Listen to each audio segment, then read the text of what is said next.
And got lost for about a week on how massive the topic is. But I thought the best thing to do would be to just speak about how it's affected our transport business. And Unifreight is definitely a traditional company. We've been going for, it's the 70th birthday next year. So I don't think you get more traditional than that. For those of you who don't know what we do, our main brand is Swift Transport. We do overnight delivery, from anything from an envelope to an elephant. And literally we do move live trailers as well, up to a 34-ton load.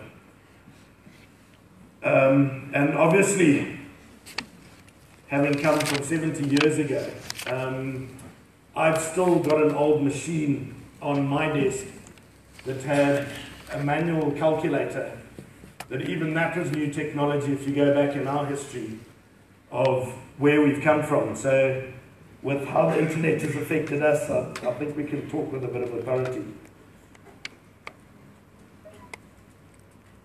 So what impact has it had on us? Massive.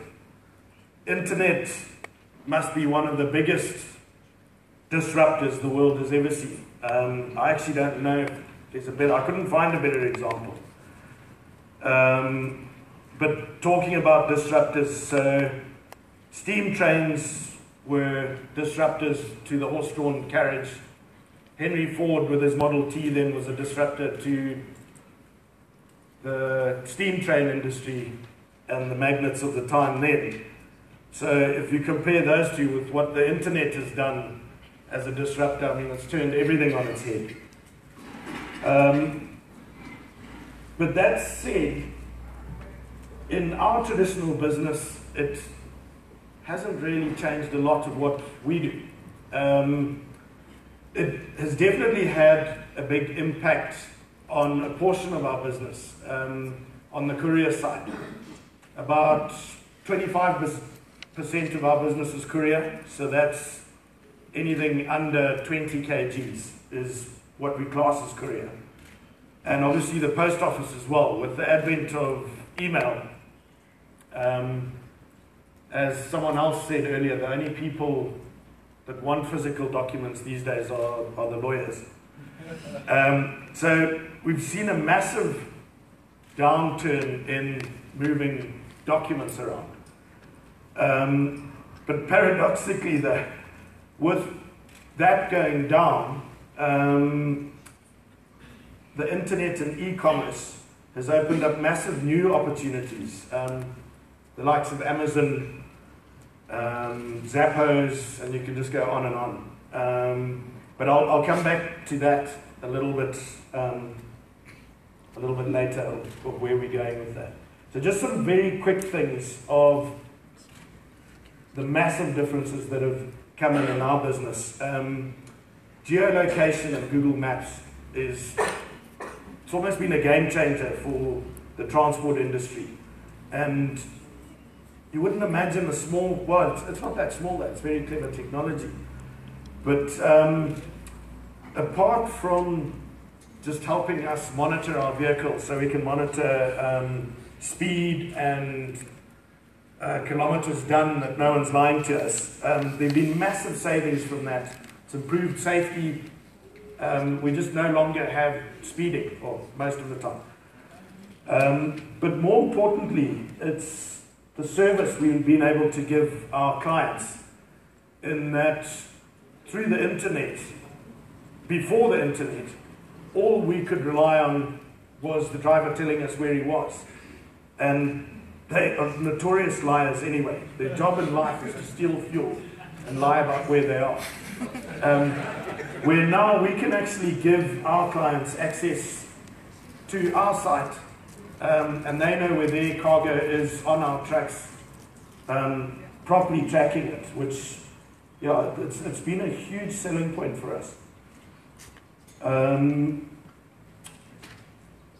You are allowed to play with your phones. If any of you have got smartphones, if you type in www.swift.co.zw. That'll take you to a mobile site. And basically on that site, you can tap the Just Swift It button, and it'll take you into a little module that basically you can put the dimensions in, it'll give you a price. And if you take it all the way through, one of our trucks will arrive to pick up your parcel, whatever it is. At the moment, we're just doing courier. And it's more of a pilot. It's fully functional, but the interesting thing is our business is 10% up on last year. And most of our customers are 20% down. So we sort of imagine that we're 25 to 30%. We've seen growth compared to the rest of the market. And funnily enough, as Emma was saying earlier, we don't quite know what to attribute it to. We've spent a lot of money on marketing and in the social media, on Facebook, a lot of digital advertising, and money on putting this online platform together. But we can't actually put our finger on what's actually changed. And chatting to one of the guys earlier, it's maybe just a perception that we put it out there. We do believe we are on the cutting edge compared to most other transporters, but it's almost just putting it out there. And it's more of a perspective that the market have got, that we are the leaders, than us actually being the leaders in it. That is why we are doing so well. We do like to believe that we are quite good at what we do. And yeah, it's just interesting. And the sort of conclusion I came to is it might have nothing to do with any of that, that it might just be a culture that we've developed. I was saying to Mutsa earlier, I love a quote of Peter Drucker's that's talking about management. He says, culture eats strategy for breakfast. And if you've got that in mind, and you have an identity on Facebook, and your media going on, I'm sort of jumping around a bit, I've got lost where I was, but we spend quite a lot of money on corporate social responsibility. And again, using the internet and social media, we've got a site called kickback.co.zw that has had quite an incredible response. We advertised that during the World Cup soccer and gave away 1,000 soccer balls. But it sort of started a movement of people giving back. And it's an area where us as Unifreight have almost laid down a challenge to the other corporates to also give back. And it's what I'll get to at the end now, that I think the biggest benefit of what the internet has done and is doing for our traditional business is the communication. So never mind reducing phone bills, and I mean that has been by massive numbers. Our phone bill used to be $40,000 a month. It's now less than half of that. So when you translate that, that's $250,000 just in using clever things like Skype and VoIP. But the more important thing is, I think, is the communication it affords and being able to get your message out there. So what is the future for us with regard to internet?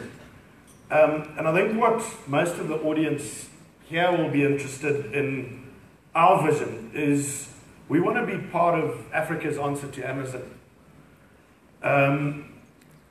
And I firmly believe that Africa, and Zimbabwe in particular, now that we've got the payments platform right, and it's working, and it's stable. We're ready for the e-commerce revolution that's hit the rest of the world. And I think it's going to be the next gold rush. So I've taken a view on that, answering the question, what's the secret to get rich during a gold rush? And the old cliche is sell shovels. So as Swift, we're taking the view that we'll just be a part of a piece in the puzzle of Africa's answer to Amazon and where e-commerce is going. We know the wheels, we've been doing it for the last 70 years. So what I'd like to put out to the guys that are here with the startups, we've already started speaking to a few of the players that believe they'll be the next Amazon, and doing some trials of just plugging into our service. We've got the IT in place already with track and trace, scanning parcels onto our trucks. So that's all there. It's just what is the next step, and it's putting our platforms together. And why not come with a solution out of Zimbabwe that we can do in the rest of Africa and even take back to the rest of the world? What other possibilities? Has everyone here heard of Uber? Is there anyone who hasn't heard of Uber?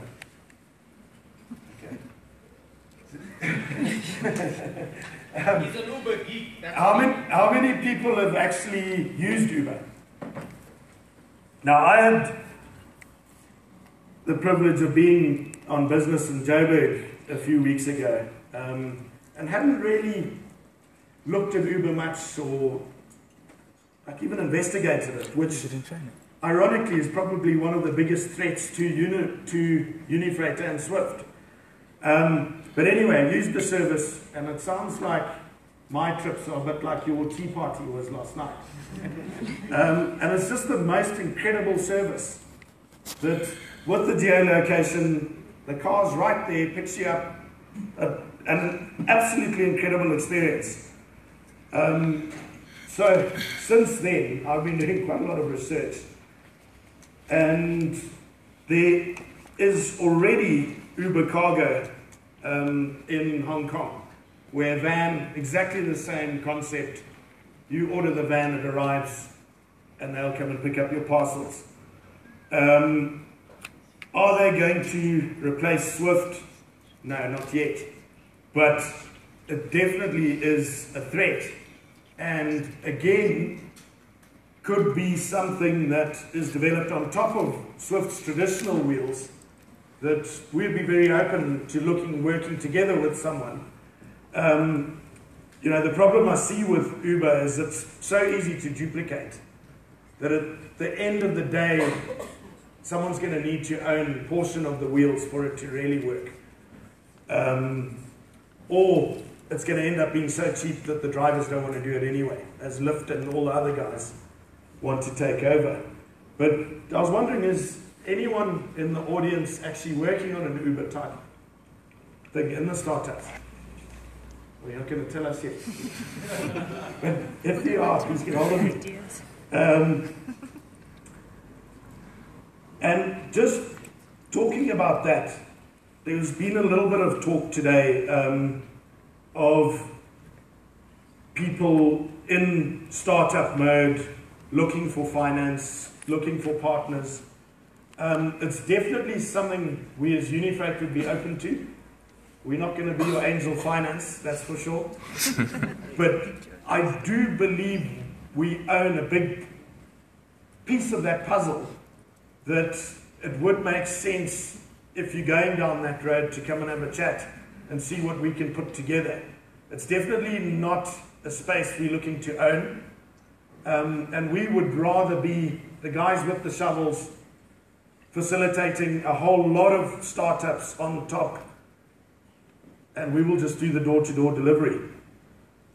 The other last thing I would just like to share and encourage those of you in the audience that have not heard of Seth Godin to read one of his books called Tribes, where he talks a lot about leadership, but he intimates the possibilities of the internet and social media, of what is now on offer. And we're all capable of forming our own tribe. And this can be a global tribe. So we don't even have to come from the same village. And we've never been in a greater position than right now to form these global tribes of followers and even start movements that could not only change Zim, but maybe even change the world. So I'd just like to end off on that, as that's where the possibilities are. Thank you. Rob, before you go, we've got a couple of questions. You said a lot. You talked about how you're afraid of Uber and how you want to invest in an Uber-style, Uber-type startup. Well, that's what I got from it. But aren't you worried that a culture, a startup culture trying to merge with a 70-year-old company's business model and how you do things is something that's going to affect the whole balance of nature and everything? I think that's a very good point. I alluded to it slightly at Unifreight, but maybe I never said it clearly enough. That although we're a 70-year-old company, we actually have an incredibly young and innovative team that has an entrepreneurial flair in it. And I think that has been the difference of why Swift is actually doing well in a declining economy, is because we've got that same flair.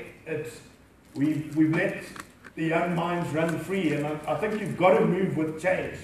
So, no, I see it differently, that it could actually be a good combination. So, would you be willing to get those young minds, or to bring in the Mark Essien types of minds into Swift and develop your own Uber rather than wait for Tough to create his own Uber and then you come in and buy it? Yeah, either or. I mean, we've already got some of those minds in our team. But same thing, I'm the one selling shovels. I'm not trying to be fully in that space. And I think it's so massive, the e-commerce space, on top of what we do, that we would never own it anyway. I mean, it's huge. And then something that's striking is that you are a dinosaur of a freight company. No offense. 70 years is not a joke. And you understand logistics, which by and large most people in the Zimtech space think is the big puzzle that hasn't been figured out for local e-commerce and stuff like that. Aren't you the ones that are supposed to be championing the Kickstart for Zimbabwean e-commerce? I know you've talked about opportunities that you're looking at and how you're interested in an Uber-style startup and stuff like that. But shouldn't you be more aggressive in that stance? Probably religiously look out for 4 new tech startups that are interested in partnering with you guys, or that you want to invest in, say, for 20,000 or 1.2 million. Definitely not the 1.2 million, but it's something we'd be interested in getting involved in. There is one startup that's got an on-demand service, but it could be merged with yours. Yes. But I will give the name after this presentation. Okay. But it's not mine. But I mean, the opportunities are there clearly. But are there any other challenges that you've noticed in local e-commerce beyond the problem that you can solve as a logistics company, and merging that with the payment solution that's already been provided? Okay, I got a little bit lost on the question. Are there any other challenges in the Zimbabwean e-commerce space that are holding e-commerce back? I mean, we've got the skills issue, we've got logistics. Are there any other things that you think need to be sorted out? Obviously the major one is legislation and government and apathy around having productive changes. That, I mean, there's some simple changes that could take place that will change the whole face of things. I mean, you know, with the Zimra clearing, and so that's something we're not going to change overnight. But again, we just need to keep chipping away at making those changes. And again, is that the social revolution that we're looking for? I'm probably going to get shot for saying that, but I think it's coming anyway. It's, that's where, yes, the internet is going to change that. There are enough people who've had enough. Nigel, question? Sure. Was me, but anyway, I'll take. Let's take this first. So I have 2 questions. The first one is, traditionally Swift has been a company that's been associated with insurance, not a courier company. And so, for example, if I want to send a document, I think of DHL and FedEx first. What is Swift doing to change that perception? Then the second question is, as far as startups are concerned, because for an e-commerce startup, when you're selling a device, the cost of delivering it is added onto the price of the good. Yeah. And the most important thing, I think, for a lot of startups is reducing the cost of delivery. What is Swift doing to address that? Okay, so the first one is, and it's quite an incredible thing. We just obviously haven't been marketing well enough. Swift has always been a courier company. Literally, I think before the Rinder was a test 70 years ago. It was doing courier then. So basically, what the latest thing we've done is our Just Swifted campaign with the marketing side, and that hopefully it's actually attending events like this as well, where people get to know what we do. So yeah, it's just a marketing issue. What are we doing to address it? We're spending marketing dollars on getting the message out of what we actually do. With regard to bringing costs down, there obviously is a minimum value to making a delivery. And you can almost think of it in terms of your own small business. Say you're selling cell phones. If you are selling 20 cell phones, or say you just sell one and you sell it in Bulawayo, if you were going to do it on your own, you would jump in your car, drive all the way to Bulawayo, deliver it, and you would have sold your $30 cell phone, but your transport would have cost you $200. So it's just not going to work. So that's basically the essence of how our business works. It's the opposite of that. So we've got 200 people coming to us, all wanting to send a phone to Bulawayo. We consolidate all of those, charge a small amount to all 200 people, and that pays for them to be delivered in Bulawayo. But there's still the cost of the last mile, where one of our trucks is now going through the suburbs or wherever it is, and the cost of that driver, and generally he's got someone with him as well, now handing over the phone, and that has a minimum. And that generally at the moment is around $5. So it depends on what you're selling. You personally are never going to be able to get it lower than $5, and that's the best we can get it down to. With this Uber hybrid, maybe that could be reduced with someone else doing the very last mile. So yeah, that's where the next step is. But at the moment, it's sort of, we've got it as low as we can get it. And that's where we compete with the DHLs and the FedExes. But what a lot of people don't know is they actually consolidate their stuff on the back of Swift anyway. So whether it's DHL or FedEx or Swift, it's all going in the same truck to Bulawayo. It's one of those things. Wanted to hear your thoughts about, I recently moved from Nigeria, and the two largest e-commerce companies there, one called Jumia, one called Congo, they were originally partnering with the likes of DHL to do their logistics, and now they're developing their own logistics services in-house and controlling the whole value chain. Obviously, to avoid that here, you need to be very quick to the market to make sure you have a really good solution in place. But how much do you see that as being a threat? E-commerce companies like doing their own logistics. Yeah, it definitely is a long-term threat. I mean, that's already happened with Amazon in the States with the Amazon Green. So I think in Seattle, they're delivering perishables. So, yeah, Amazon Fresh, there we go.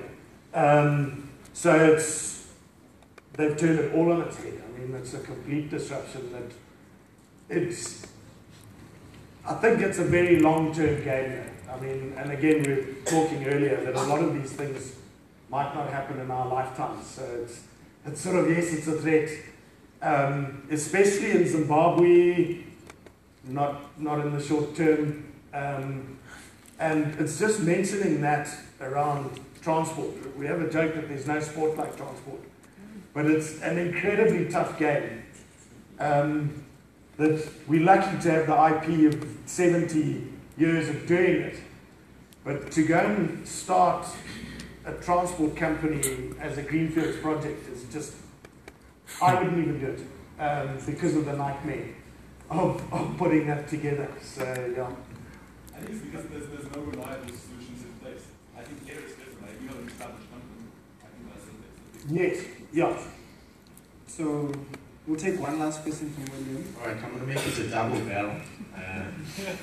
Quickly, what is your biggest pain as Swift that you'd love to get maybe people in here to think around to try and help you solve that 1.2 million that you don't have, that if you could get your hands on, you're willing to put aside if somebody comes up with a solution for that. Okay. And number two, have you considered the use of drones for making deliveries? So the first one, that's a brilliant question. Thank you. Our major cost driver is fuel, and it's one of those things I was saying earlier. His job in life is to steal fuel. But then you drive. And that's why I wouldn't start my own transport company, because you need to now get a stable of drivers that you know you can sort of trust. That your theft in that first lot of drivers just could almost kill you. So our biggest cost is definitely our fuel. And if there was some sort of telemetry that it actually does exist, but it's very expensive at the moment.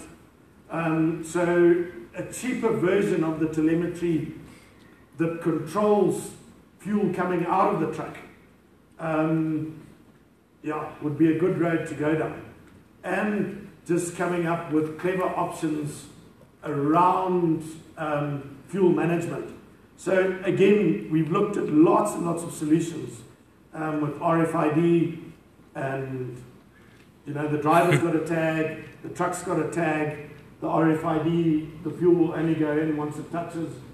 But most of it is so expensive that it's not worth it yet. If people are working on clever things and they're clever ideas, RFID prices are coming down. It's exactly the same as satellite tracking. When that first came out, it was horrendously expensive, whereas now it's almost for free. So it's, as technology progresses, just reducing our cost drivers is where the projects are. But we'll give you money for that. And then the second question, we were talking about that at lunchtime as well. It's definitely it's the future, but when, I don't know.